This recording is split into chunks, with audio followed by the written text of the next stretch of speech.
ठीक है बच्चों लोग, लास्ट क्लास में हम लोग सॉल्यूशन का क्वालिटेटिव भी स्टडी कर रहे थे। तो जो तो बाकी बच्चे ज्वाइन नहीं करते हैं कुछ क्वेश्चन सॉल्व कर लेते हैं। ठीक है, उसके बाद हम आगे मूव करेंगे।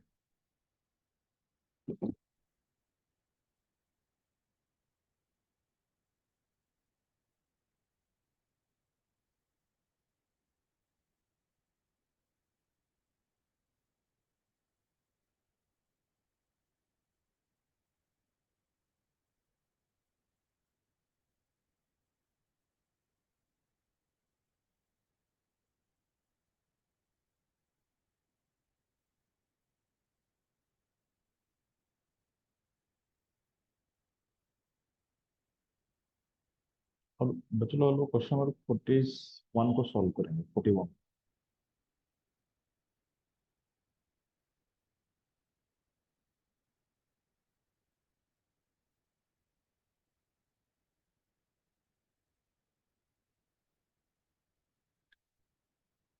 ठीक है,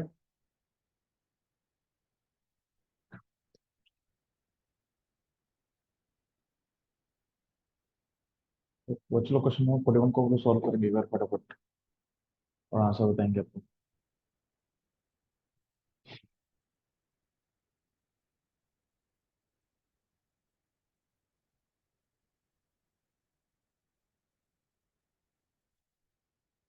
सिंपल आपके एलिवेशन बॉइलिंग पॉइंट से लिंक क्वेश्चन है। इसको आप सॉल्व करके ट्राई करेंगे। फॉर्मूला क्या यूज करेंगे इसके लिए आप लोग? तो आपको फॉर्मूला का हिंट दे देता हूँ। ठीक है, एक तो आपको पता है कि delta T B equal to क्या होगा? के बी, के बी इंटू एम। सॉल्यूशन का आई क्या होगा? वेंडर फैक्टर क्या होगा? 1 होगा। यूरिया डिसोसिएट नहीं करता है, ना ही एसोसिएट करता है। सिमिलरली डेल्टा टी एफ को आप क्या यूज करेंगे? के एम, एम यहाँ पे मोलिटी ऑफ सॉल्यूशन। ठीक है।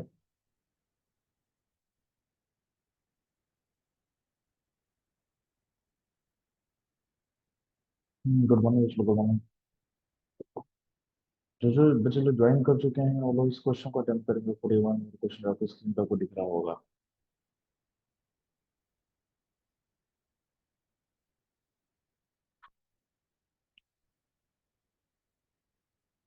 तो बस हम लोग थोड़ी देर में क्वेश्चन सॉल्व करके बस नेक्स्ट टॉपिक ऑस्मोटिक प्रेशर खत्म करेंगे। सॉल्यूशन चैप्टर बाइंड अप हो चुका होगा।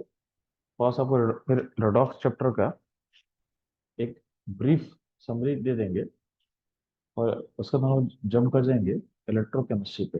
इलेक्ट्रोकेमिस्ट्री।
ठीक है, चलो इस क्वेश्चन मैं सॉल्व करता हूँ। आपको ध्यान देना सॉल्यूशन कैसे होगा। इस क्वेश्चन बोला क्या हुआ है कि solution of urea, molar mass दिया हुआ यूरिया का 56 ग्राम पर मोल। ठीक। अब यूरिया जो होता है, यूरिया का फॉर्मूला को पता हो, यूरिया क्या फॉर्मूला क्या होता है? अच्छा, यहाँ जो मोनोमर्स दिया है, उसको आप यूज कर सकते हैं। और ऐसे आप यूरिया देखोगे ना, यूरिया का NH2CO NH2, ये होता है फॉर्मूला। ठीक। मोनोमर्स कैसे निकालेंगे? तो दो नाइट्रोजन है उसके 28, प्लस एक कार्बन है उसके 12, प्लस एक ऑक्सीजन उसके लिए 16, और चार हाइड्रोजन उसके लिए 4। इसको ऐड कर दो, ये कितना हो जाएगा? तो ये हो जाएगा आपका 60 ग्राम, ठीक है, पर मोल। तो यूरिया का मोलमास यहाँ पे सही नहीं दिया हुआ है, कोई दिक्कत नहीं है, क्योंकि प्रोसेस क्वेश्चन में हमको मोलमास चाहिए भी नहीं। ठीक। ध्यान देना, ओरिजिनली आपका वाटर का बॉइलिंग पॉइंट कितना होता है? 100 डिग्री सेंटीग्रेड। यहाँ पे दिया हुआ है 100.18। तो डेल्टा टीबी का वैल्यू क्या हो जाएगा? तो डेल्टा टीबी का वैल्यू हो जाएगा 0.18। ठीक। आपको डेल्टा टीएफ निकाल, आपको फ्रीजिंग पॉइंट निकालना है। ठीक है, पहले डेल्टा टीएफ निकाल लेंगे हम लोग। अब सेम सॉल्यूशन है, यानी सेम सॉल्यूशन का मोल्टी क्या होगा? सेम होगा, तो हम सिंपली क्या वो बोल सकते हैं कि delta T B equal to क्या होगा? KB m। और डेल्टा टी एफ क्या होता है? KFm होता है। अब दोनों का रेशियो लेने से क्या होगा? Delta T B by delta T F equal to क्या होगा? KB/KF होगा। बात समझे? आपको निकालना है delta T F. Delta T F क्या हो जाएगा? तो delta T B into K F divided by del divided by K B. Delta T F चाहिए आपको। ठीक। वैल्यू सपोर्ट करते हैं। डेल्टा टी बी कितना था? 0.18 था। के एफ था कितना क्वेश्चन में? चलो, तो के एफ 1.86,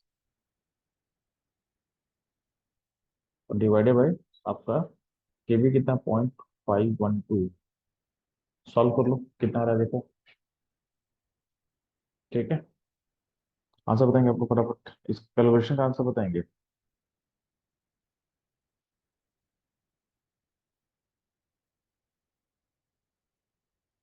ठीक है, आपके पास क्या था? 0.18 था। डेल्टा टीवी का वैल्यू केफ कितना था? 1.86, और डिवाइडेड बाई 0.512। तो ये वैल्यू निकल के आ जाएगा। तो इस वैल्यू को आप देखोगे तो आ जाएगा, ये आ जाएगा 0.654 के आसपास होगा। ठीक है, इतना आपका टेम्परेचर क्या हो रहा है? इतना आपका टेम्परेचर घट, मतलब डेल्टा टी एफ का वैल्यू है। तो in depression in freezing point है 0.654। तो आपका फ्रीजिंग पॉइंट कितना होगा? तो जीरो से घटेगा। ओरिजिनली ओरिजिनली सॉल्वेंट यानी वाटर का यहाँ फ्रीजिंग पॉइंट कितना होगा? 0 डिग्री होगा। उससे इतना डिक्रीज करेगा तो फ्रीजिंग पॉइंट कहाँ पहुंच जाएगा? नेगेटिव पहुंच जाएगा। नेगेटिव मतलब -0.654 डिग्री सेंटीग्रेड आंसर होगा। ठीक। इस आंसर पे कौन सा ऑप्शन मैच करेगा? ऑप्शन बी इसका करेक्ट आंसर।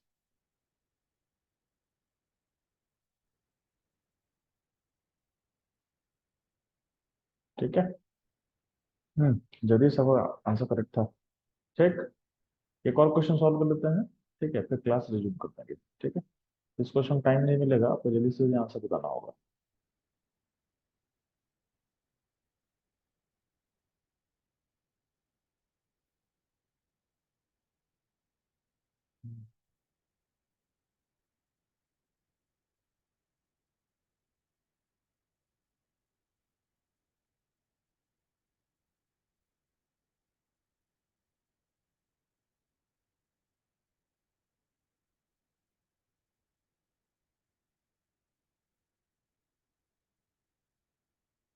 क्वेश्चन 56।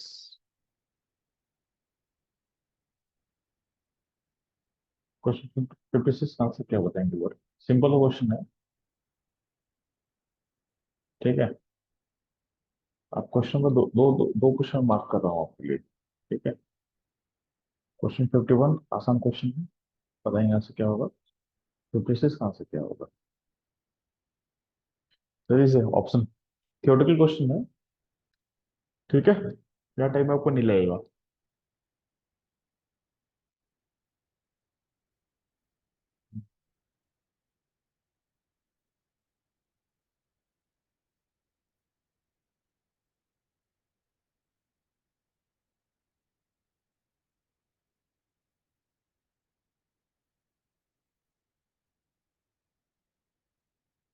जल्दी इसका आंसर आ चुका है, बाकी लोग आंसर फटाफट देंगे।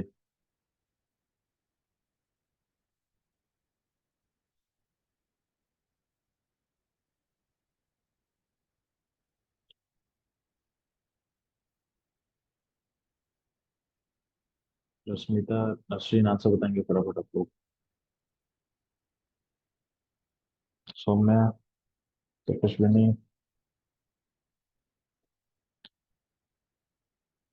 बाकी जिन बच्चों का लॉगिन जो है, फोन फोन से दिख रहा हो, अपने रीनेम करके नाम रख लो अपना, बेटर है कम्युनिकेशन करने में मुझे। जूम आईडी में रीनेम करो अपने अपने नेम से।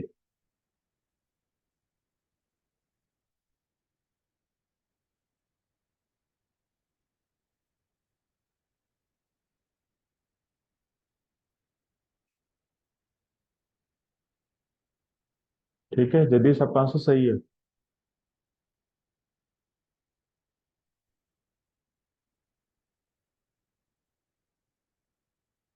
ठीक है, तो पहला जो क्वेश्चन 51 था उसमें क्या बोला गया है। According to Raoult's law, the relative lowering of vapour pressure for a solution equal to, दोनों पढ़ चुके हैं कि जो आर एल बीपी होता है, P note minus P by P note होता है, इसका रेशियो होता है एक्स बी। एक्स बी मतलब मोल ऑफ सॉल्यूट। इसका ऑप्शन वन क्या होगा, करेक्ट। ठीक। क्वेश्चन 50, हाँ 51 का आंसर सब पे सही है। क्वेश्चन 56 का आंसर बताते हैं फटाफट।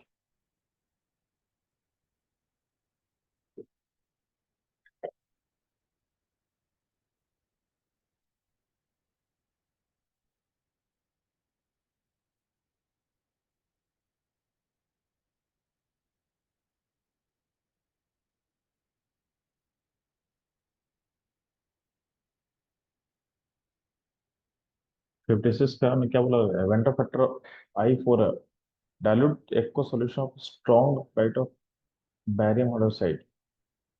इसका आई यानी वेंटर फैक्टर क्या होगा, जल्दी से हमको बताएंगे। अपने पास एक आंसर आ चुका है, नरसिंह का आंसर आ चुका है, जगदीश का आंसर आ चुका है, और दोनों का आंसर अलग अलग है। बाकी लोग बताएंगे आंसर क्या होगा।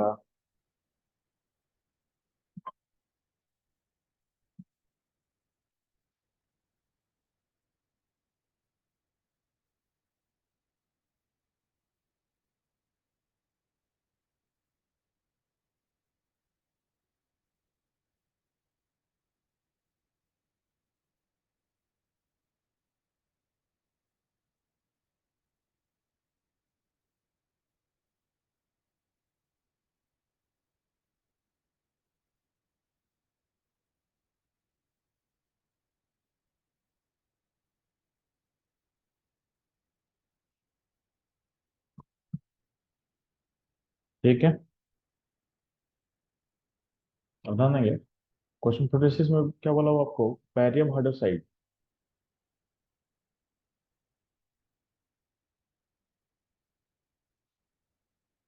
ठीक है, इसमें आयंस कैसे मिलेगा जी। बैरियम प्लस टू का एक आयन होगा, दो OH माइनस होगा, यानी एक बैरियम हाइड्रोक्साइड कितना आयन प्रोड्यूस कर रहा है, तीन आयन प्रोड्यूस कर रहा है। क्योंकि ये स्ट्रॉन्ग स्ट्रॉन्ग इलेक्ट्रोलाइट है, ये फुली डिसोसिएट करेगा। तो इसका आई क्या हो जाएगा, इसका आई हो जाएगा 3। इसका आई हो जाएगा 3। ठीक है।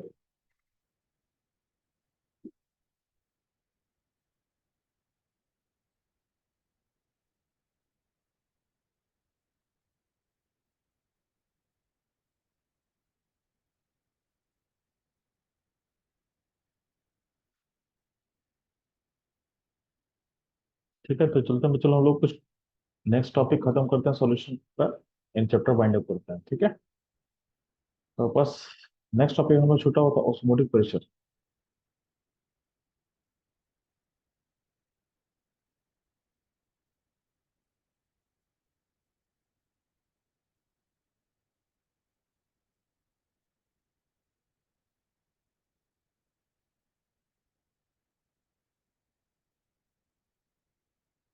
जो आप लोग फटाफट नोट करके जाना, जो भी यहाँ पे नोट्स में लिखा हुआ है आपके पास दिन दिखेगा। तो ऑस्मोटिक प्रेशर एक इसको बोलते हैं, तो सबसे पहले हमको समझना पड़ेगा कि ऑस्मोसिस किसको बोलते हैं, ऑस्मोसिस। ठीक है, ऑस्मोसिस किसको बोलते हैं। तो बोला गया कि movement of solid part, sorry, osmosis क्या था, चलो, movement of solvent particle from lower concentration of solute to higher concentration of solute. ठीक है, अल्टीमेटली ऑस्मोसिस में होता क्या हो, चलो, होता है आपके पास कि movement of solvent particle from, जैसे यहाँ देखो यहाँ पे, तो मूवमेंट हमेशा क्या करेगा, सॉल्वेंट पार्टिकल करेगा। तो movement of solvent particle, osmosis का मतलब, osmosis,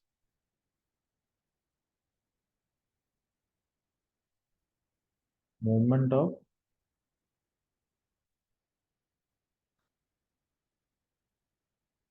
of solvent particle, solvent from low concentration, low concentration of solute to high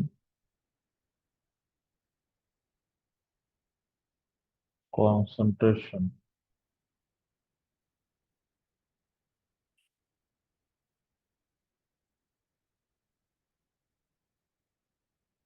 solute. तो osmosis क्या होता है, मूवमेंट ऑफ सॉल्वेंट,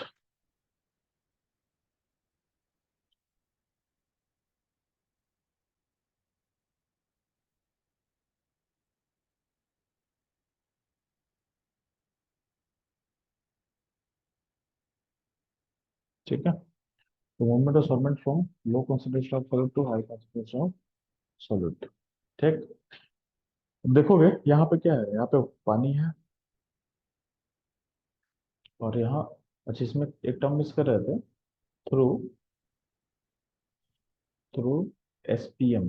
एसपीएम को फुल फॉर्म क्या था, चलो, semi permeable membrane, semi permeable membrane. ध्यान देना, यहाँ पे प्योर वाटर है, और राइट में वाटर में नमक डाला हुआ है, तो यहाँ पे अगर हम बीच में डाल देते हैं एसपीएम, सेमी परमिबल मेम्ब्रेन, तो उससे क्या होगा, आपका सॉल्वेंट का पार्टिकल मूव करेगा। तो सॉल्वेंट का पार्टिकल दोनों साइड मूव करता है, बट नेट मूवमेंट कहाँ होगा, नेट मूवमेंट हमें होगा टुवर्ड दिस साइड। तो सॉल्वेंट का particle from low concentration solute to high concentration move करेगा, इधर मूव करेगा। तो नेट मूवमेंट आपका पानी का इधर हो रहा है। इस पानी के मूवमेंट को ब्लॉक करने के, अगर आपको रोकना है, तो यहाँ पे आपको प्रेशर अप्लाई करना पड़ेगा।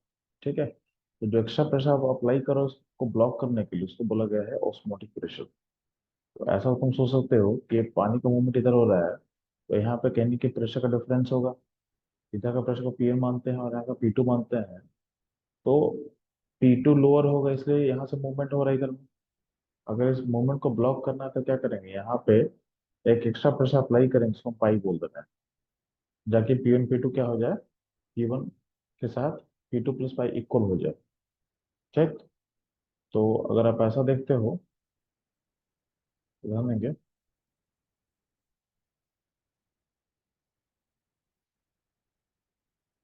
तो दोनों प्रेशर को इक्वल करने के लिए आप कुछ प्रेशर अप्लाई किए, तो पी2 प्लस एक्स, एक्स बेसिकली क्या है, पी1 माइनस पी2, इसी को बोला गया है पाई, सिंपल ऐसे। ठीक है, इसी को बोलते हैं हम लोग ऑस्मोटिक प्रेशर, क्या बोलते हैं, ऑस्मोटिक प्रेशर। ठीक, ठीक है। तो पाई, पाई जो होता है, पाई का फॉर्मूला क्या हो गया, आई, आई मतलब वेंट ऑफ फैक्टर,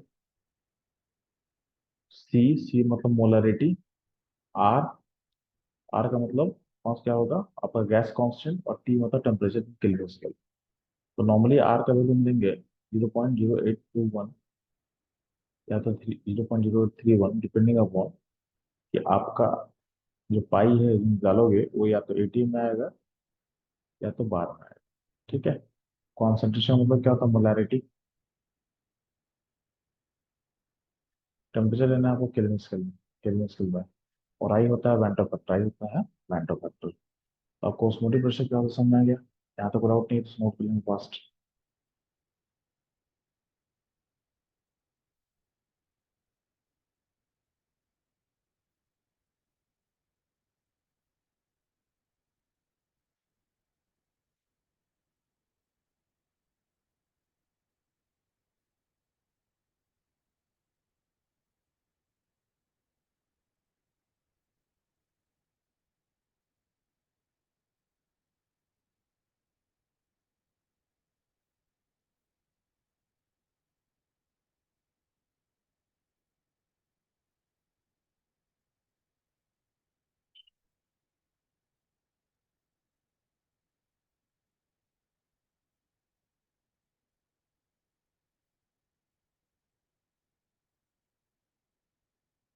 ठीक है।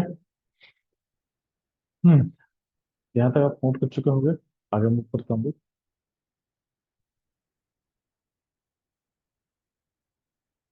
तो ऑस्मोटिक प्रेशर में ही एक टर्म आएगा, रिवर्स ऑस्मोसिस, रिवर्स ऑस्मोसिस। तो ये कब होगा, तो ध्यान ना, रिवर्स ऑस्मोसिस का मतलब समझो यहाँ पे। जैसे यहाँ पे आपके पास कंटेनर था, ठीक, और बीच में एसपीएम, सेमी परमेबल मेम्ब्रेन है, एसपीएम,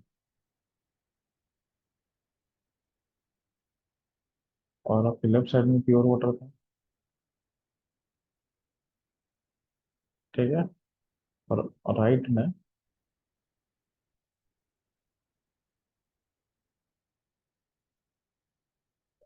आपके पास जो भी दिया हुआ है उसमें मान लेते हैं कि नमक घुला हुआ है, इन सॉल्ट पार्टिकल था।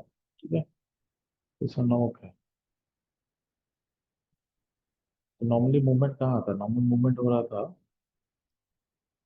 लेफ्ट से राइट की तरफ, ऐसे मूवमेंट हो रहा है। अगर इस फ्लो को आपको अगर स्टॉप करना है तो आपको पाई प्रेशर अप्लाई करना पड़ेगा। तो आपको प्रेशर जो अप्लाई करोगे, अगर पाई के इक्वल हो जाएगा ना, उस मोटे प्रेशर के इक्वल हो जाएगा, तो एक प्रोसेस क्या हो जाएगा, इसका नेट फ्लो जीरो हो जाएगा। नेट फ्लो क्या होगा, जीरो हो जाएगा। अगर बोला गया कि अप्लाई प्रेशर अगर पाई से बड़ा हो जाएगा, पाई से बड़ा हो जाएगा, तो यानी इस इधर का प्रेशर बड़ा हो जाएगा। तो यहाँ जो फ्लो दिख रहा है ना, फ्लो उल्टा होना चालू होगा। उल्टा होना चालू मतलब आपका फ्लो रिवर्स करना स्टार्ट करेगा। तभी राइट से लेफ्ट की तरफ फ्लो मूवमेंट स्टार्ट करेगा। यानी सॉल्टी वाटर से प्योर वाटर बाहर निकलना स्टार्ट करेगा, सॉल्टी वाटर से प्योर वाटर बाहर निकलना स्टार्ट कर देगा। जिस जिसको हम बोलते हैं रिवर्स ऑस्मोसिस, रिवर्स ऑस्मोसिस। बात समझे। इसका प्रिंसिपल कहाँ यूज होता है, आपके जितना ही फिल्टर्स है, जैसे आरओ फिल्टर्स है, तो हम लोग जो उसमें स्विच ऑन करते हैं तो वहाँ पे उसका पंप चालू हो जाता है। और पंप क्या है, यहाँ पे एक्स्ट्रा प्रेशर अप्लाई करेगा, तो आपके सॉल्टी वाटर यानी इम्प्योर वाटर में से प्योर वाटर बाहर निकलता है, जिसको हम ड्रिंकिंग में यूज करते हैं। तो आपका आरओ इसी प्रिंसिपल काम करता है, रिवर्स ऑस्मोसिस। ठीक है। तो रिवर्स ऑस्मोसिस का मतलब क्या है कि आप क्या करोगे, एक्स्ट्रा प्रेशर अप्लाई करोगे, यानी pressure must be greater than pi, यानी ऑस्मोटिक प्रेशर ज्यादा होना चाहिए। इससे क्या होगा कि आपका जो इम्प्योर वाटर से प्योर वाटर बाहर निकलना स्टार्ट कर जाएगा। ठीक है। तो ये हो जाएगा आरओ का वर्किंग प्रिंसिपल और उसका कंडीशन। नोट करेंगे पास में, चलो जल्दी से नोट करना है।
ठीक है, ये कंडीशन मूव कर चुकी होगी। आगे बढ़ते हैं लोग। ध्यान देंगे,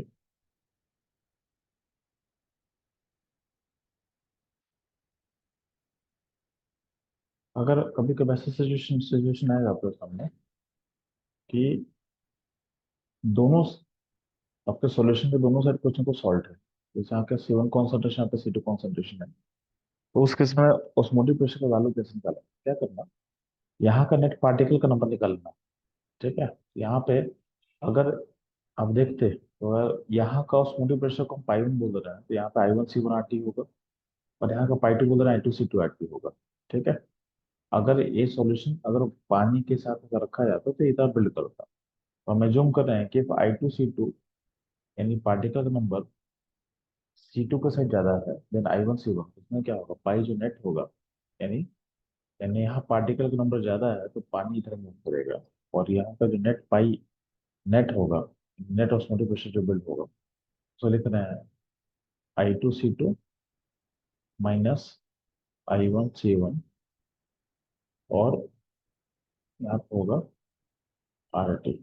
ठीक है, ये हो जाएगा पाई नेट, अगर मान लेते हैं दोनों साइड कुछ ना कुछ कॉन्सेंट्रेशन आपके पास मौजूद होगा तो ये काम कर लेंगे। ठीक है, चलो जल्दी से पास मौक करना, बस लास्ट टॉपिक खत्म होगा ऑस्मोटिक प्रेशर, फिर कुछ क्वेश्चन सॉल्व करेंगे, और फिर मूव करेंगे हम लोग रेडॉक्स रिएक्शन का बैलेंसिंग का एक रिकैप देंगे आपको, जो हमको डी ब्लॉकेशन में काम आने वाला है। ठीक है, और आपको छोटा सा ऑक्सीडेशन स्टेट आपको ऐसा पता होना चाहिए निकालना कि किसका यूज करेंगे हम नेक्स्ट क्लास में। नेक्स्ट क्लास मतलब इलेक्ट्रोकेमिस्ट्री स्टार्ट हो चुका होगा आपका।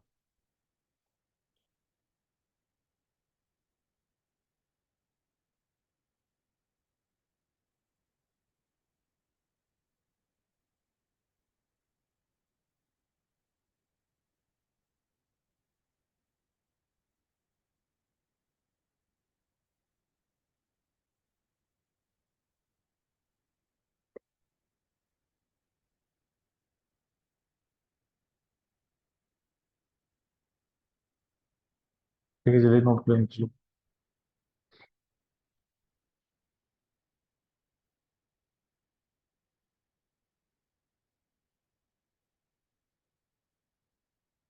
ठीक है, तो यहाँ तक आप लोग नोट कर चुके हो गए।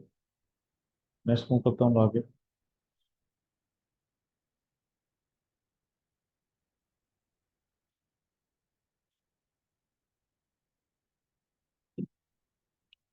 देखो, जब भी दो सॉल्यूशन को हम कंपेयर करते हैं, ठीक है,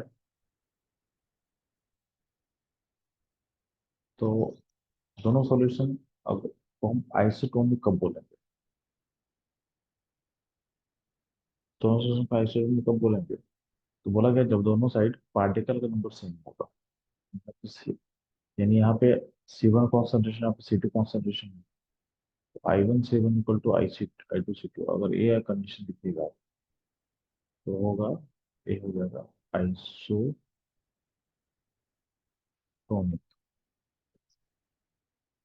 ठीक है, ये हो जाएगा आपका आइसोटोनिक।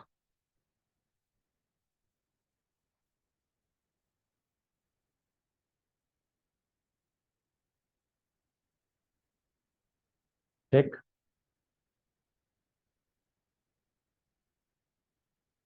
तो आइसोटोनिक मतलब क्या है, नेट मूवमेंट सॉल्वेंट का नहीं होगा, तो दो सॉल्यूशन अगर आपस में आइसोटोनिक है, ये कब होगा, जो दोनों का पार्टिकल क्या होगा, का नंबर सेम होगा।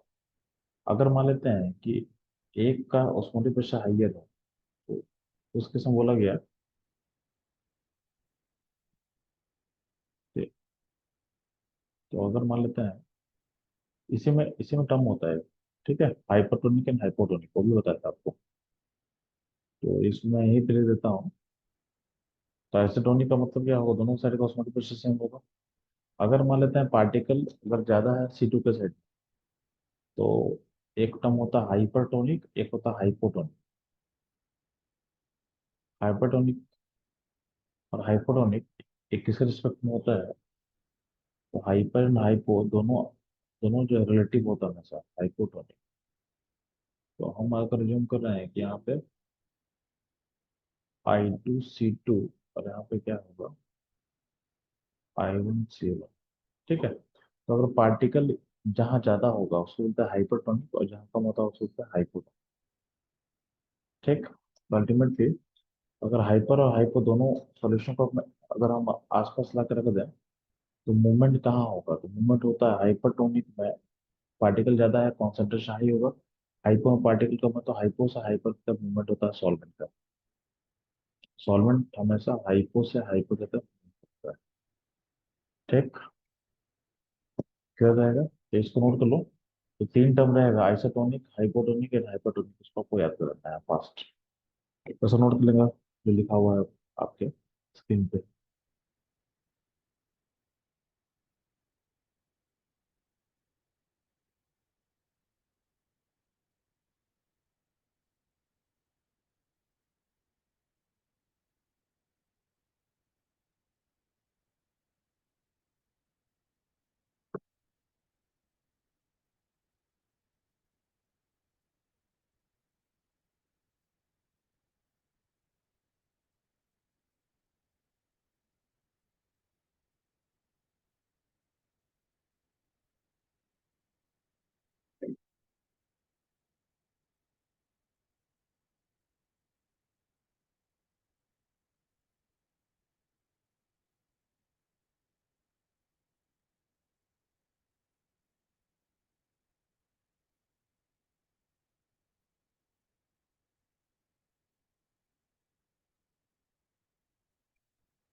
ठीक है, तो यहाँ तक आप पहुंच चुके होंगे। लास्ट एप्लीकेशन देख लेते हैं इसका हम थोड़ा सा।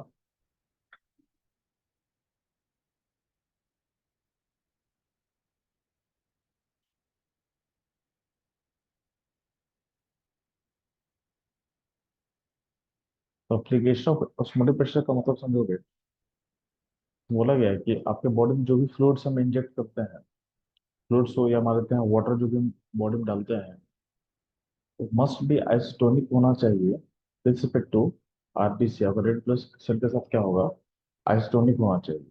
ठीक है, तो ये चीज आप ध्यान दोगे, क्योंकि अगर आइसोटोनिक नहीं होगा तो इशू हो जाएगा। इशू क्या होगा मैं बताता हूँ। तो कोई भी फ्लूइड जो बॉडी में आप डाल रहे हो आपके ह्यूमन बॉडी में, मस्ट बी आइसोटोनिक होना चाहिए आपके आरबीसी के साथ, रेड ब्लड सेल के साथ। क्योंकि अगर ऐसा नहीं होगा, मान लेते हैं रेड ब्लड सेल आपके पास है, अगर बाहर कॉन्सेंट्रेशन लोअर होगा, ठीक है, तो उस केस में क्या होगा, क्योंकि सेल का आउटर मेम्ब्रेन क्या होता है, बिहेव करता है जैसे सेमी मेम्ब्रेन पार्टिक, तो आपका जो है बाहर से सॉल्वेंट अंदर तक मूव करेगा, और सेल स्वेल कर जाएगा, सेल स्वेल कर जाएगा। और अगर बाहर कॉन्सेंट्रेशन बढ़ा दोगे तो उस केस में क्या होगा, बाहर कॉन्सेंट्रेशन ज्यादा है, तो सेल का जो सॉल्वेंट पार्टिकल, सेल क्या होगा, वो बाहर, वो इस सब एनी सेल के अंदर से वाटर बाहर निकल जाएगा, तो इस सेल क्या होगा, श्रिंक कर जाएगा। क्या होगा, श्रिंक कर जाएगा। इसलिए आपको बॉडी में जो भी वाटर इंजेक्ट, जो भी फ्लूइड्स इंजेक्ट करते हैं, हम वो ध्यान देते हैं कि उसका जो ऑस्मोटिक प्रेशर है वो आपके रेड ब्लड सेल से मैच करना चाहिए, ताकि आपके रेड ब्लड सेल को फर्क ना पड़े। तो यहाँ बोला गया कि 0.9% मास और volume of NaCl solution is isotonic with respect to blood. ठीक है, तो NaCl का सॉल्यूशन क्या होता है, आपके आइसोटोनिक होता है, आपके रेड ब्लड सेल के साथ होता है। ठीक, इसलिए आप ध्यान देना, जब भी अब बीमार पड़ते हो कभी, तो उसमें आपकी बॉडी में जो वाटर चढ़ाया जाता है वो कैसा वाटर होता है, वो होता है सलाइन वाटर। इसमें नमक इन्वॉल्व होता है। नमक क्यों डाल रहा होता है, ताकि उसका ऑस्मोटिक प्रेशर आपके रेड ब्लड सेल के ऑस्मोटिक प्रेशर से मैच करे। ठीक है, इससे हमेशा बॉडी में सलाइन वाटर इंजेक्ट किया जाता है। इवन जो भी इंजेक्शन आपको दिया जाता है, उस इंजेक्शन का जो भी फ्लूइड होगा, उसका ऑस्मोटिक प्रेशर आपके रेड ब्लड सेल से ठीक से मैच करेगा। ठीक, अब नीचे इसी टॉपिक में समझाएगा आपको। एक होता है एक्सपेरिमेंट ऑन द एग, अब क्या होता है आपको समझाते हैं, बताओ ना। एक का जो आउटरमोस्ट लेयर होता है हार्ड कवरिंग। वो बना होता है कैल्शियम कार्बोनेट से। अब कैल्शियम कार्बोनेट को डालोगे किसमें, वाटर में। तो अगर कैल्शियम कार्बोनेट को आप डालते हो वाटर, सॉरी कैल्शियम कार्बोनेट यानी, तो इस अंडे को डालोगे आप एसिड में। ठीक। एसिड में डालने से क्या होता है, इसका जो आउटर कवरिंग होगा वो वो निकल जाएगा, डिजोल्व कर जाएगा, तो अंडा बस, एक अंडा का आउटर कवरिंग चला गया तो अंडे को बाहर में एक छोटा सा पतला सा व्हाइट कलर होता है जो बिहेव करता है जैसे स्पीम की तरह। ठीक है। अब इस अंडे को जिसका आउटर कवरिंग आप हटा चुके हो उसे डालो प्योर वाटर में। प्योर वाटर में डालने पे क्या होगा, बाहर, तो अंडे को डालो प्योर वाटर में तो उसमें क्या होगा, बाहर का जो वाटर अंदर की तरफ मूव करेगा क्योंकि अंदर में कुछ ना कुछ सॉल्ट का अमाउंट होता है। इसमें क्या होगा आपका, स्वेल करेगा, और उसको डाल देंगे अगर सॉल्टी वाटर में, तो उसके समय क्या होगा, अंडे से सारा पानी जन्नत से बाहर निकलना स्टार्ट हो जाएगा। तो उसमें क्या होगा, ये चीज सिंक करता है। ठीक। faith has been on the egg। Last जानेंगे।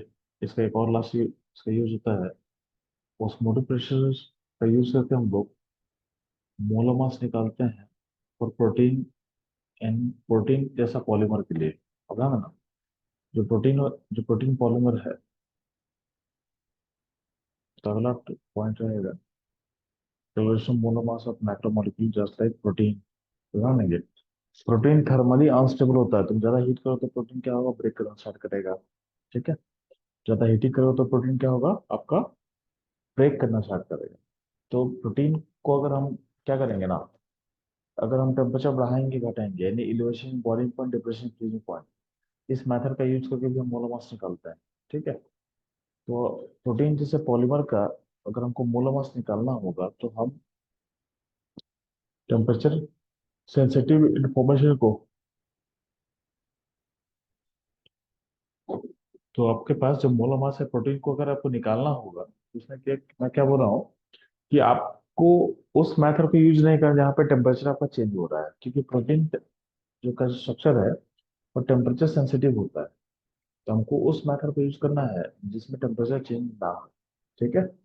तो अगर ऑस्मोटिक प्रेशर का मेथड हम यूज करें, उसमें क्या था, pi equal to C R T होता है। सी क्या था, कॉन्सेंट्रेशन, कॉन्सेंट्रेशन क्या था, mole by volume, mole by volume. ठीक। तो आपको वॉल्यूम पता है, मोल कैसे मिलेगा, तो वेट बाई मोल मास, ये हो जाएगा मोल, ये हो गया आपका मोल, वेट बाई मोल मास। तो आपको मोल, आप कहीं ना कहीं यहाँ से जो मोल निकालोगे, मोल को इक्वेट करना वेट ऑफ मोल मास से। अब यहाँ पे जो मोल मिल गया आपको और वेट ऑफ मोल मास मिल चुका है, तो नॉर्मली वेट हमको पता होता है, मोल आप निकाल चुके हो, तो आप ऑटोमेटिकली मोल मास निकाल सकते हो। तो टेम्परेचर सेंसिटिव पॉलीमर्स का मोल मास अगर आपको निकालना होगा तो आप ऑस्मोटिक प्रेशर मेथड को आप यूज कर सकते हो। ठीक है। ये ध्यान देंगे, इसको नोट कर लेना आपको। प्रोटीन जैसा पॉलीमर का अगर आपको मोल मास निकालना है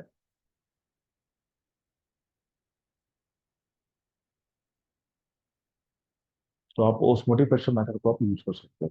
ठीक है। क्लियर रहेगा। इसको नोट करेंगे फटाफट जो लोग, नीचे क्वेश्चन दिया हुआ है उस क्वेश्चन को हम सॉल्व करेंगे और फिर क्वेश्चन हम लोग मूव कर जाएंगे बाकी फर्दर क्वेश्चन प्रैक्टिस पे।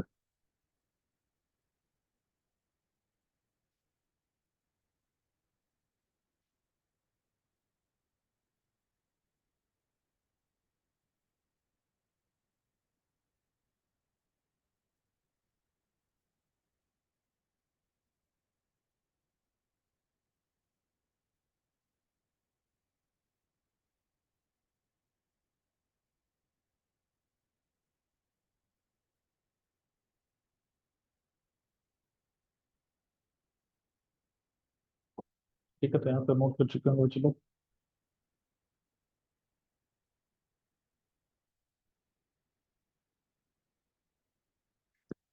और ध्यान देना, एक नीचे लास्ट क्वेश्चन दिया हुआ है, बहुत इंपॉर्टेंट क्वेश्चन है, इसको नोट कर लेना आप। ये क्वेश्चन आपके एग्जाम में आया आया जा रहा है, सब नोट कर लेंगे एक बार।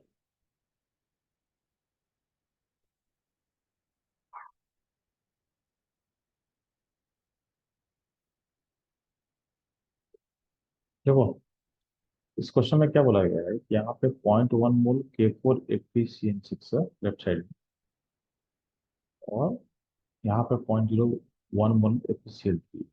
ठीक है। और वो बोला गया दोनों साइड वाटर इज सॉल्वेंट है।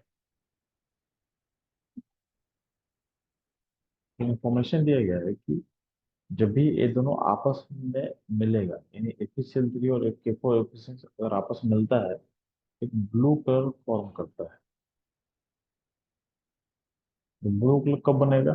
जब FeCl3 और K4 FeCN6 आपस में कांटेक्ट करेगा। आपस में कांटेक्ट करने पे क्या होता है, एक इस तरह का कंपाउंड बनाएगा।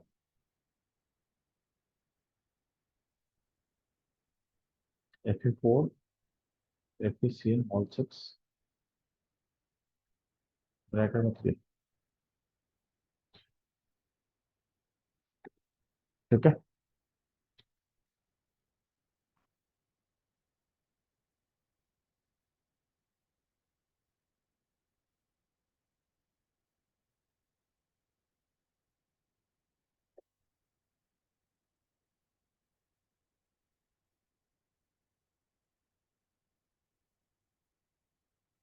तो आपको ये बताना है कि ब्लू कलर किधर बनेगा।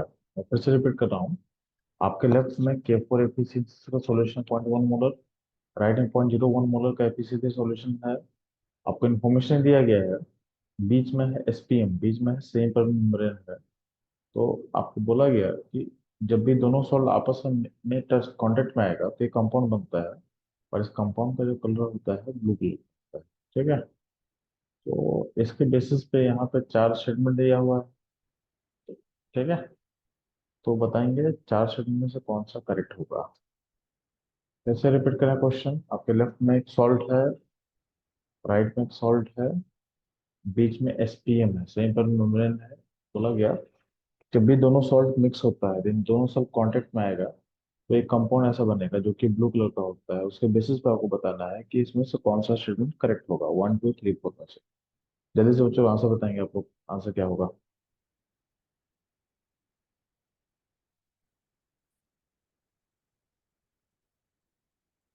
अपने पास एक आंसर आ चुका है जल्दी, इसका बाकी लोग बताएंगे आंसर।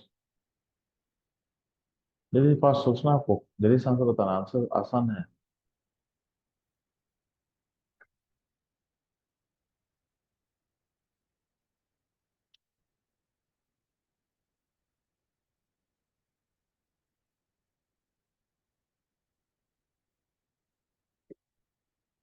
जल्दी सोच लो, आंसर बताएंगे फास्ट।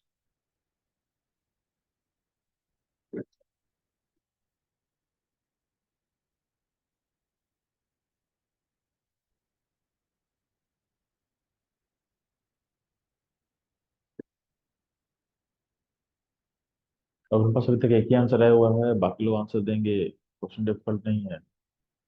नर्सिंग का भी आंसर आ चुका है, बाकी लोग और बच्चे लोग बैठे हैं, वो भी आंसर देंगे। आंसर ट्राई तो करो। सही और गलत होगा, कोई दिक्कत नहीं है, आप आंसर ट्राई तो करो कि आंसर क्या होगा।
ठीक है, तो बाकी लोग,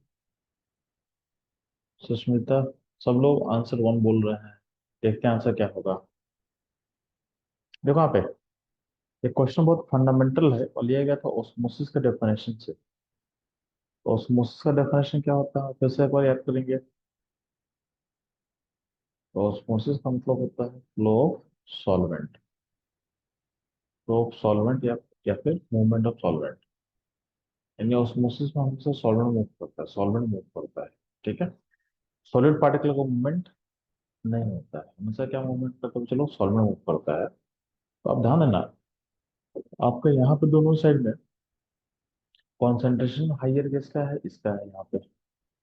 तो यहाँ से मूवमेंट होगा, लेकिन किसका होगा, वाटर का मूवमेंट होगा। आपका एफिशिएंसी का मूवमेंट नहीं होगा, किसका मूवमेंट वाटर का होगा।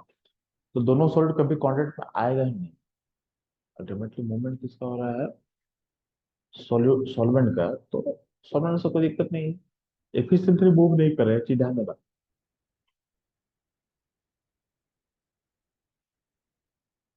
एफिशिएंसी क्या है, सॉलिड पार्टिकल से मूव नहीं करे, मूव क्या करे, सॉल्वेंट करेगा।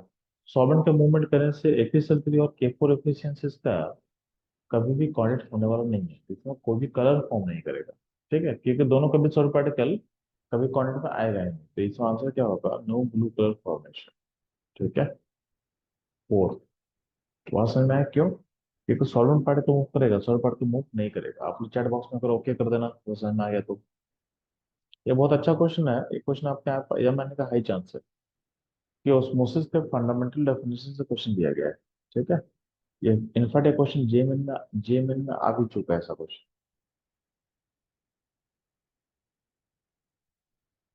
ठीक।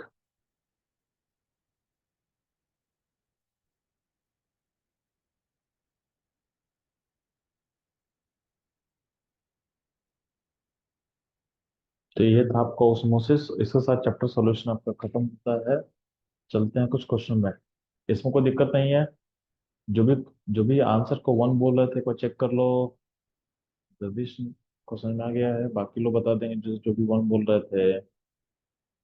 अश्विन है, सुष्मिता है, आप लोग देख लो क्या आप लोग को इसमें दिक्कत है क्या।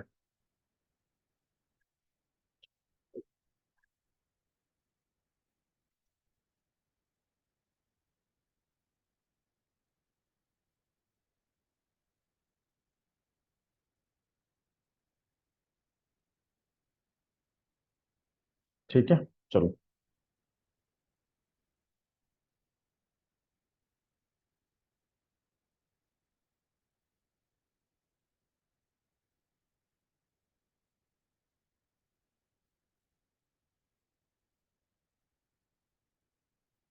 कुछ क्वेश्चन सॉल्व करते हैं हम लोग, osmotic pressure based question solve करते हैं जो नीट में आपके आया हुआ है, जेएमएन का देखते हैं हम लोग क्वेश्चन। ठीक है।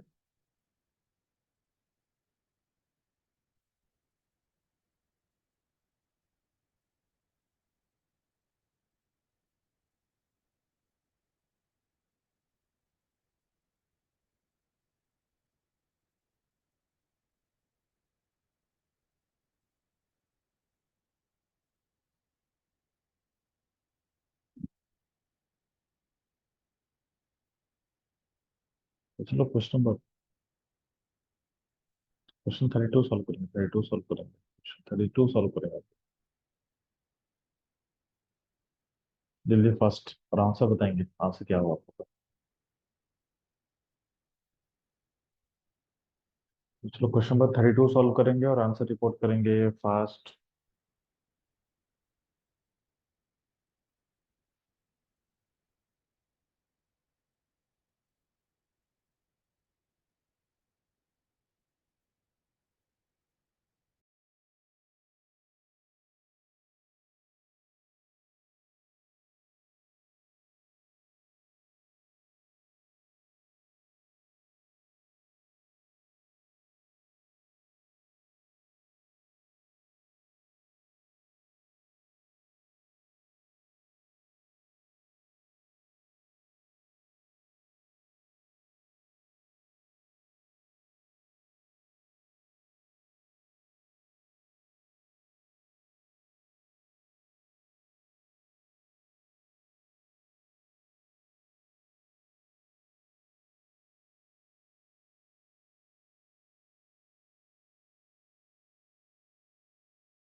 दो आंसर आ चुका अपने पास क्वेश्चन 32 का। ठीक है, बी चेक कर लेते हैं। क्वेश्चन 32 में क्या बोला होता है, इन्फॉर्मेशन क्या दिया तो दिया हो, चलो।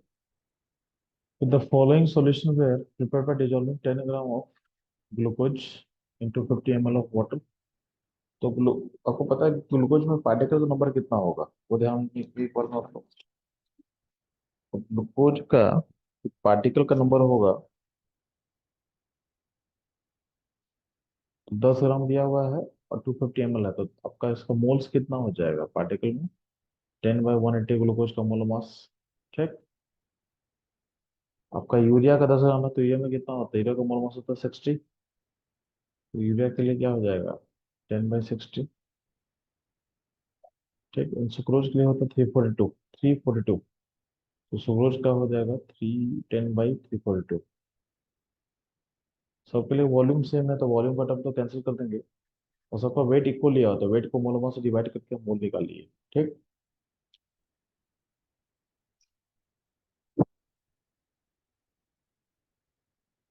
अब जिसका मोल मास जितना ज्यादा होगा, उसका मोल ऑफ पार्टिकल उतना ही कम होगा। तो सबसे ज्यादा मोल मास किसका होगा, सुक्रोज का।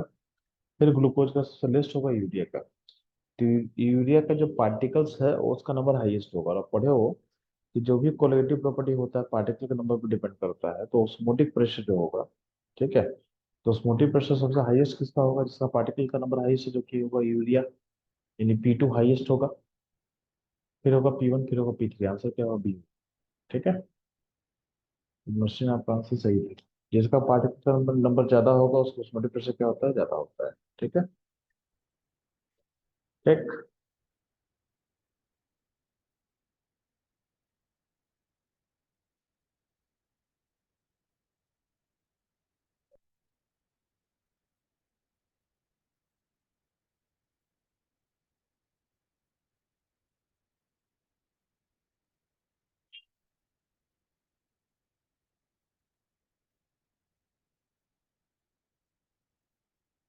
अब क्वेश्चन पेपर चलो 42 सॉल्व करेंगे, 42।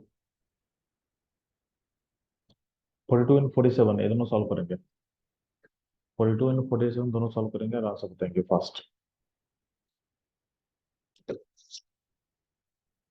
क्वेश्चन नंबर 42 एंड 47, दो क्वेश्चन आपको सॉल्व करेंगे।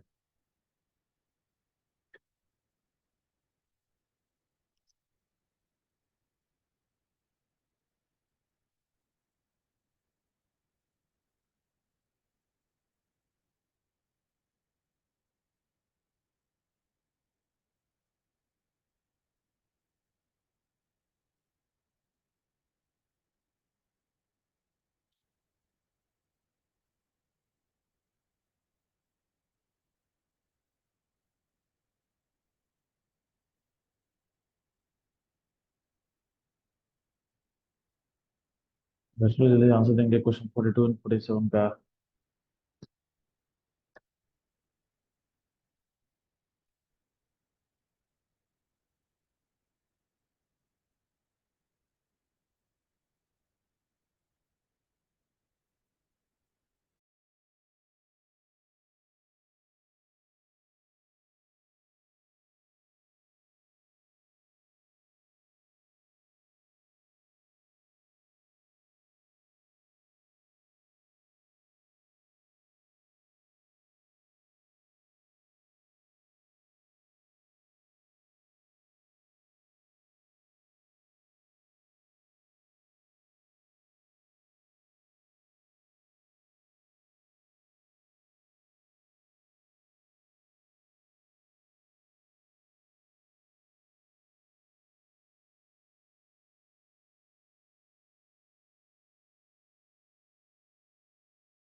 ठीक है, तो 47 एंड 42 का एक बार आंसर वो चेक कर ले, कर लेते हैं क्या होने वाला है, ध्यान देना। आपको यहाँ पे निकालना है molar mass of solute M two using osmotic pressure method. ठीक है। क्या था, पाई इक्वल टू क्या था, सीआरटी था। सी क्या था, मोल बाय वॉल्यूम। तो यहाँ पे क्या हो जाएगा, तो mole, one by mole equal to क्या हो जाएगा, तो R T by volume into pi हो जाएगा। मोल क्या होता है, वेट ऑफ मोलर मास, तो मोलर मास ऊपर आ जाएगा, वेट नीचे रहेगा। एक राइट में आ जाओगे, मोलर मास इक्वल टू क्या हो जाएगा, weight R T divided by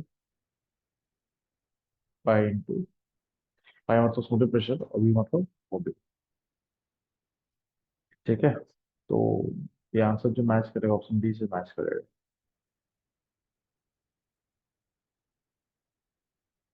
ठीक।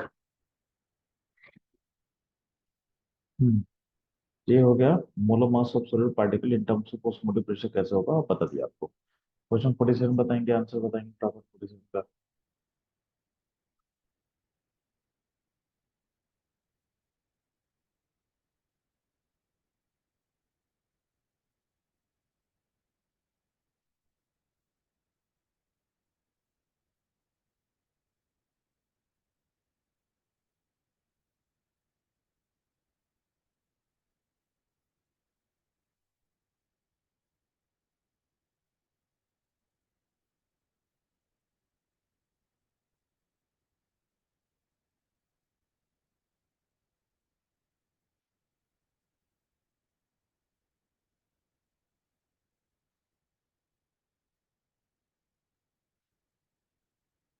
ठीक है। ना ना ना, जो 47 नंबर कैसे बनेगा,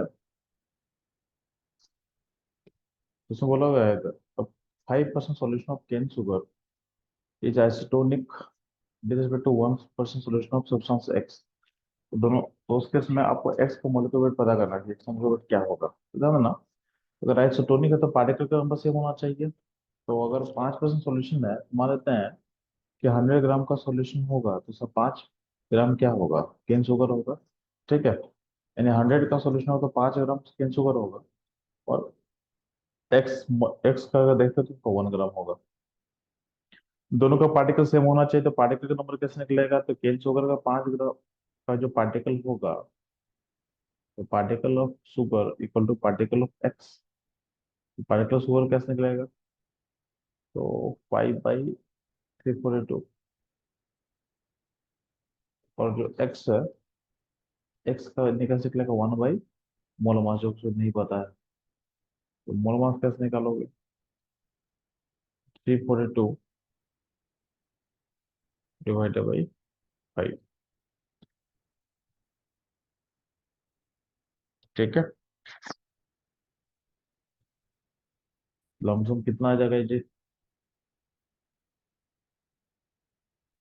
68.4 ग्राम के आसपास का आंसर होगा, ऑप्शन होगा ए। क्वेश्चन नंबर 47 तक में कोई दिक्कत है तो बता दें मेरे को, जल्दी फास्ट। इसमें सिंपली क्या करना था ना, दोनों के सॉल्यूशन के पार्टिकल को इक्वल करना था। 5% सॉल्यूशन है और एक 1% सॉल्यूशन है, तो 100 ml के सॉल्यूशन में 5 ग्राम होगा सुक्रोज और 1 ग्राम होगा अननोन कंपाउंड एक्स। अब दोनों का मोल मिल गया, दोनों का वेट मिल गया, दोनों को मोल से डिवाइड, मोलर मास से डिवाइड करके हम मोल निकाल सकते थे। और चूंकि वॉल्यूम सेम टाइप का दिया हुआ है, तो हम लोग क्या मान सकते हैं, दोनों का दोनों का पार्टिकल सेम होना चाहिए, एक जंक्शन लेके हम चल सकते हैं। ठीक है। पार्टिकल सेम वाला कंडीशन में आके सॉल्व करोगे, तो बस आपका आंसर बराबर आ जाएगा। यहाँ तक कोई दिक्कत है तो पूछ लेना है, नहीं तो हम लोग आगे बढ़ेंगे।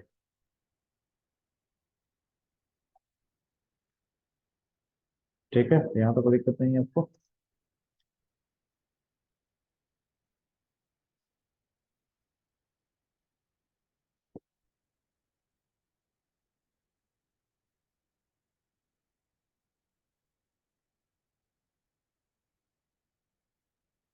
ऐसे ही क्वेश्चन दिया हुआ, क्वेश्चन 40 ये सॉल्व करेंगे।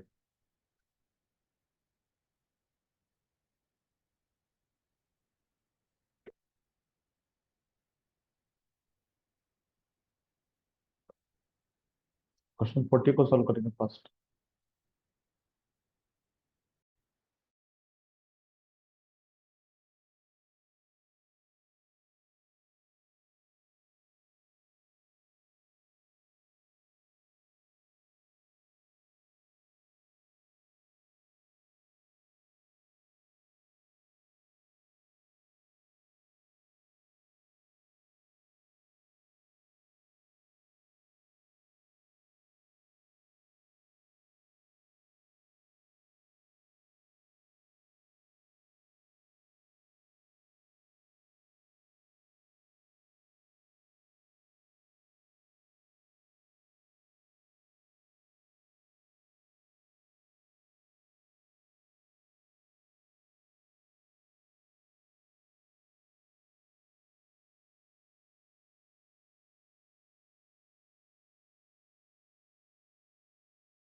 ठीक है, इस क्वेश्चन में देखेंगे आपको सॉल्यूशन कंटेनिंग 10 ग्राम ऑफ पर डेसीमीटर क्यूब। डेसीमीटर क्यूब मतलब होता है litre.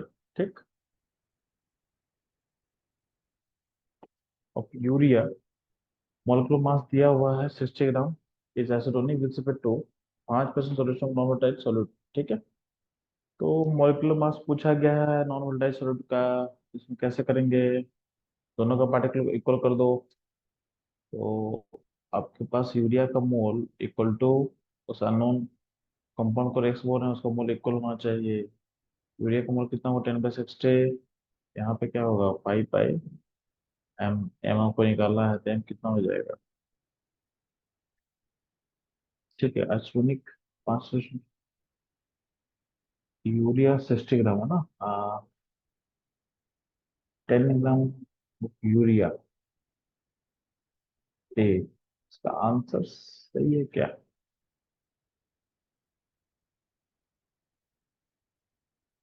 Solute to monomers of this non-resolute is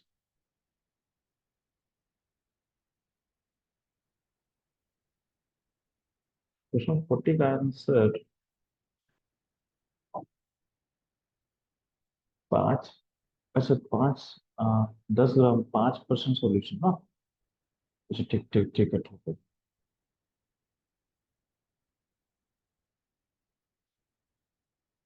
ना, इस क्वेश्चन में आप रीड कैसे करोगे? 10 ग्राम पर लीटर ऑफ यूरिया है, यानी 1 लीटर में 10 ग्राम होगा। ठीक है। Is turning respect to 5% solution of non volatile solute. 5% solution का मतलब होता है 100 ml में 5 ग्राम। ठीक। तो चूंकि पर लीटर के बारे में बात किया जा रहा है, तो पर लीटर में 1 लीटर में कितना ml होगा? 1000 ml होगा। तो 1000 ml में कितना ग्राम होगा? आपका सॉल्यूट हो जाएगा 50 ग्राम। तो 1000 ml में 50 ग्राम है। तो यूरिया कितना? 10 ग्राम है। तो यूरिया का पार्टिकल कितना होगा 1 लीटर में? 10/60। और सेम वॉल्यूम के सॉल्यूशन में एम पार्टिकल कितना होगा? तो 50 बाई स्मॉल ऑफ एम कर लो। तो मोल मास कैसे निकलेगा? तो कैलकुलेशन कर लो। तो 50 ये कट कर 15 6 कर लो।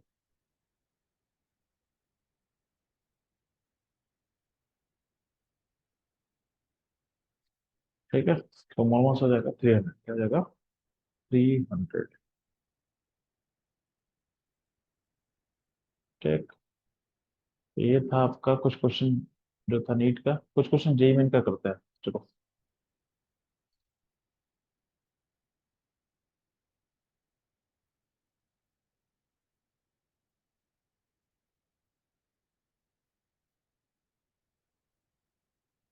तो कोई जेई मेन का क्वेश्चन पूछा हुआ था ये वाला क्वेश्चन, ट्राई करेंगे आप लोग जेई मेन का?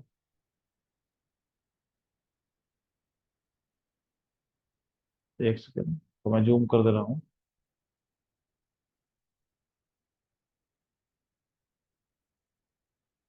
क्वेश्चन नंबर 73 सॉल्व करना।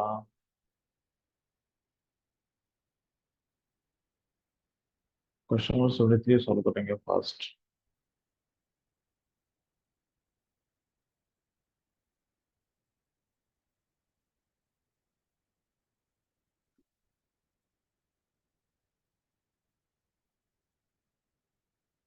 बच्चे लोग 73 का आंसर बताएंगे फास्ट। कॉन्सेप्ट आपके साथ डिस्कस कर चुके हैं ना, आंसर बता देंगे फास्ट 73 का।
ठीक है, अब हम इस क्वेश्चन को आप अप्रोच कैसे करोगे? तो आपके सामने 0.05 मोलर कॉपर सल्फेट लिया हुआ है, ठीक है। और 0.01 मोलर क्या है, K2SiO7 है। तो इसमें आपको पता है कि मूवमेंट ऑफ सॉल्वेंट होगा, तो कहाँ होगा? तो कॉपर सल्फेट सॉल्यूशन का कॉन्सेंट्रेशन ज्यादा है, तो यहाँ से सॉल्वेंट मूव करेगा इधर। तो सॉल्वेंट मूव जब करेगा तो कॉपर सल्फेट की जगह पे वाले सॉल्यूशन में कॉपर का क्या होगा, आपका सॉल्वेंट मूव किया, तो अल्टीमेटली क्या होगा, यहाँ पे सॉल्वेंट का अमाउंट घट का अमाउंट कुछ घटेगा और यहाँ पे सॉल्वेंट का अमाउंट बढ़ेगा। तो अगर आप देखोगे तो और ए और बी तो कैंसिल होगा, क्योंकि आपका सॉल्वेंट पार्टिकल मूव कर नहीं रहा है, तो मूव नहीं करे तो कोई कलर फॉर्म तो नहीं करेगा। सीओडी में देखते हैं, तो आपके पास है ना, क्योंकि सॉल्वेंट अगर घटेगा तो आपको पता है कि कॉन्सेंट्रेशन क्या होता है, कॉन्सेंट्रेशन होता है मोल में वॉल्यूम। तो वॉल्यूम ऑफ किसका, सॉल्यूशन का। तो अगर सॉल्वेंट का अमाउंट डिक्रीज करेगा तो वॉल्यूम सॉल्यूशन में क्या हो, डिक्रीज करेगा, इससे कॉन्सेंट्रेशन क्या हो पड़ता है। ठीक है। तो कॉपर सल्फेट के सॉल्यूशन से अगर कुछ पानी बाहर जाएगा तो उससे कॉन्सेंट्रेशन क्या होगा, बढ़ेगा। और K2SiO2 से में अगर सॉल्वेंट अगर ऐड होगा कुछ तो क्या हुआ, उसका कॉन्सेंट्रेशन घटेगा। तो इसका आंसर सी हो जाएगा, option C. Molarity of K2SiO2 is lowered.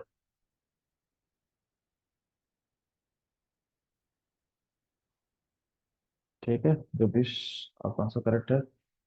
Machine एक बार चेक कर लो, आपका आंसर कहाँ डिफर कर रहा है, कि डिफर कर रहा है, वो चेक करके बताएंगे आपको।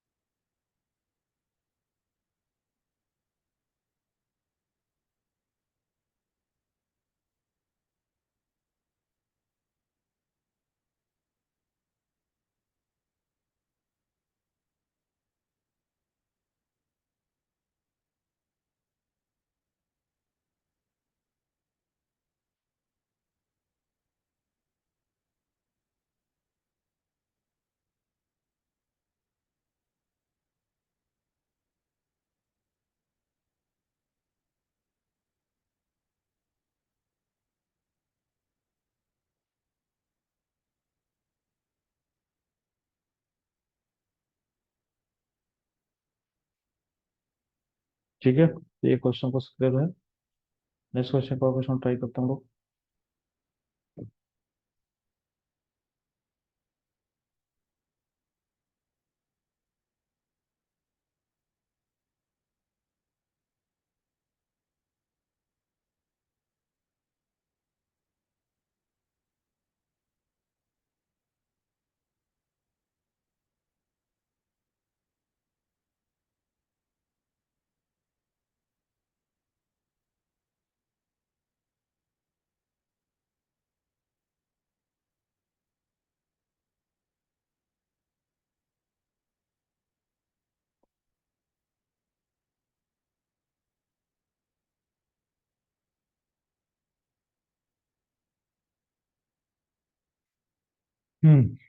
कुछ लोग इसमें क्वेश्चन सॉल्व करना आप लोग।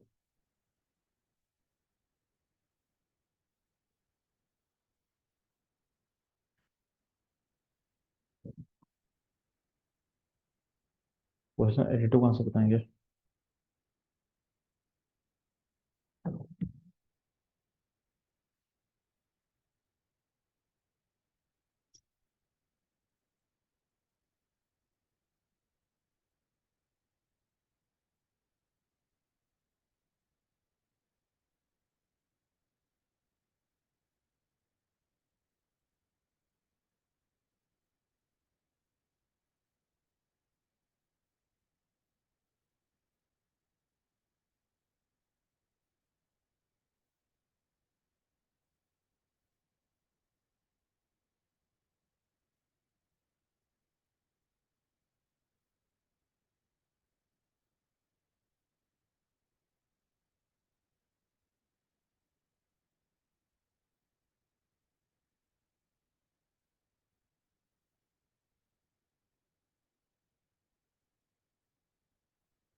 एट टू का आंसर बताएंगे फास्ट कुछ लोग।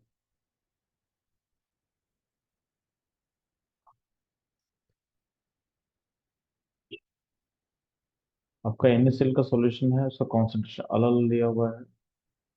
आपको बताना है कि वेंटर फेटर वैल्यू क्या हो फास्ट।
इस क्वेश्चन का देखो, 82 नंबर क्वेश्चन जो था, इसमें NaCl का अलग कॉन्सेंट्रेशन दिया हुआ तो और उसका वेंटा वेंटा पूछा हुआ था ना।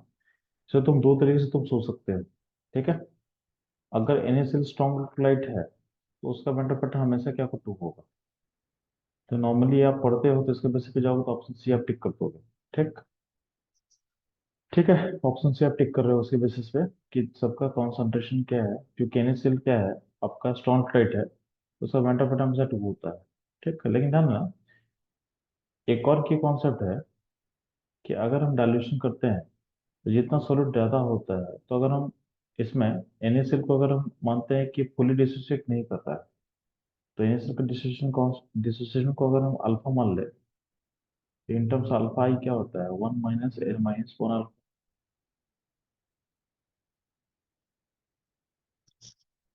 1 - N - 1 अल्फा।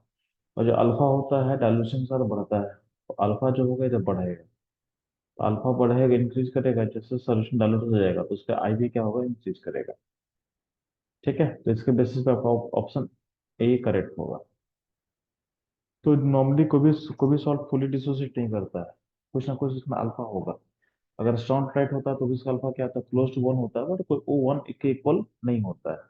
तो डाइल्यूशन करें तो कहीं नहीं कि हल्का अल्फा हल्का सा बढ़ेगा, तो आपका आई भी क्या होगा, हल्का सा इंक्रीज करेगा। इसलिए इस क्वेश्चन का बेटर आंसर होगा ए। बहुत जगह सी भी रहेगा लेकिन बेटर इसका आंसर क्या होगा, ए। तो सी और ए दोनों करेक्ट है। अगर हम सी को टिक करें तो हम एज्यूम कर रहे हैं कि आपका सॉल्व फुल्ली ब्रेक करने अल्फा इक्वल टू वन है, तो अल्फा इक्वल टू वन नहीं कभी होता है, कोई भी सॉल्व कभी फुल्ली डिसोसिएट नहीं कर रहा है। वो सब कुछ ना कुछ अमाउंट हो क्या होगा, सिस्टम में बचा रहेगा। ठीक है, तो इसका आंसर क्या होगा, ए यही वन होगा। यहाँ तक कोई दिक्कत हो बताएंगे बच्चों लोग। जगदीश, नरसिंह जो आंसर दिया तो देख लो एक बार।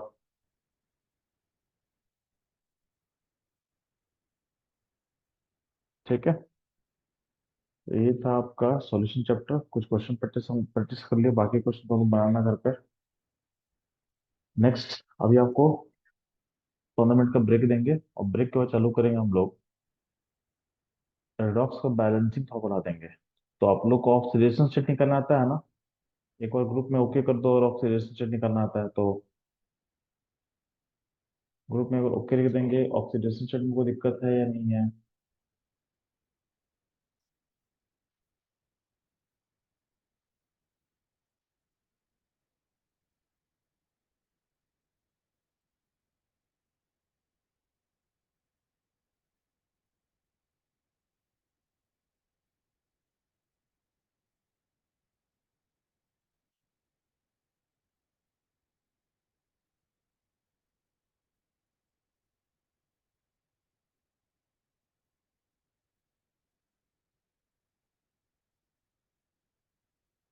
ठीक है, तो मैं ज्यूम करूंगा आपको ऑक्सीडेशन चेक करना आता है, तो उसको लेकर के हम लोग बैलेंसिंग सिखाएंगे आपको, ऑक्सीडेशन रॉक्स बैलेंसिंग सिखाएंगे, यानी यूजिंग ऑक्सीडेशन नंबर मेथड। ठीक है, बस लोग 5 मिनट का ब्रेक ले लो, उसके बाद क्लास को रीस्टार्ट करेंगे। मेरे इनसे मैं बस सेशन की वीडियो को मैं पॉज कर रहा हूँ और ऑडियो को मैं म्यूट कर रहा हूँ। ठीक है, 15 मिनट बाद सेशन को दोबारा स्टार्ट करें। ठीक है, चलो। आप लोग कहीं जाना मत, क्योंकि अगर मिस होगा तो फिर आगे का चीज फिर से मिस हो जाएगा। तो आप लोग को 15 मिनट का फिर से सेशन को ज्वाइन करना है।